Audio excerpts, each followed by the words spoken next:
Talked before about the importance of maintenance. I think there's some self-evidence around that, but how much is right? Our industry is by and large driven by attendance.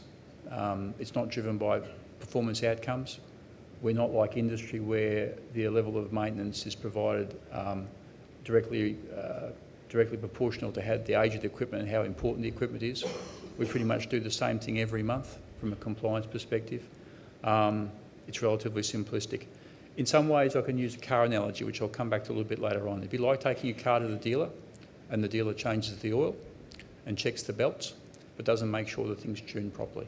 That's effectively the sort of maintenance we do in buildings around HVAC typically. And we can get away with that because of what I said before. HVAC systems are pretty much very resilient. They'll work, not work well, but they'll keep working for some time. Mentioned just at the bottom there around change, and we'll talk a lot more about change next week, but managing change in buildings around HVAC systems can be quite challenging.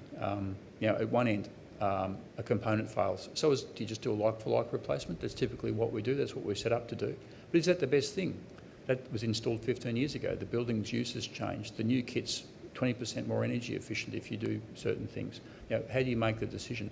But the thing's failed. We have to have it fixed by Monday. You've got to plan for those sorts of things, include as an industry. We don't do a lot of that. At the other end of the scale, if you're looking at doing a significant upgrade or a retrofit for a HVAC system, it can be quite a complex process because you've got a lot of stakeholders involved, especially in an occupied building. How do you make sure the thing keeps working while you change it floor at a time?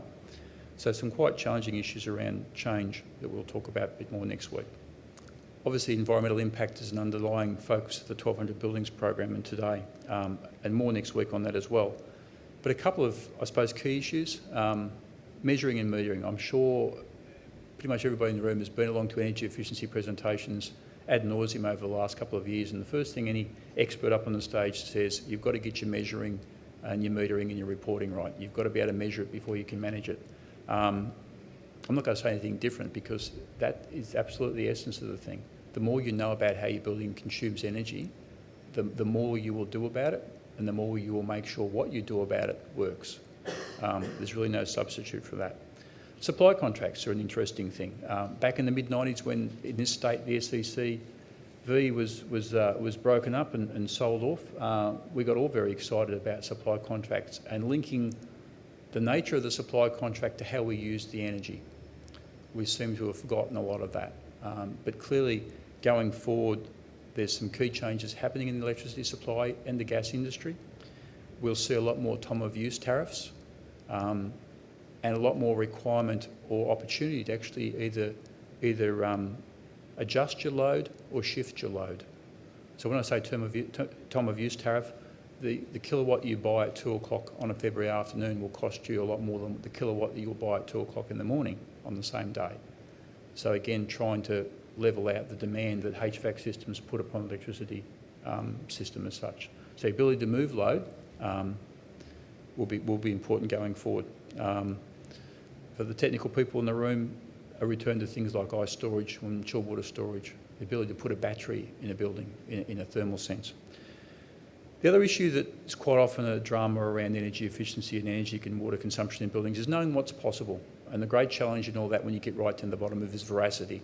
I've got a consultant and they've told me that we can do this in the building and it's going to cost that and save me this.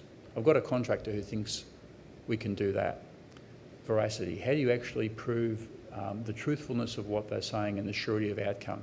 We've got things like energy performance contracts and a whole range of things which attempt to deal with that. But at the end of the day, there is no substitute for the person who's making the decision to have adequate understanding to come back and test the veracity of themselves.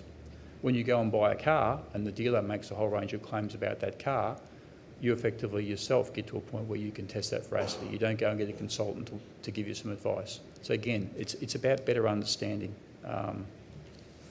around those things.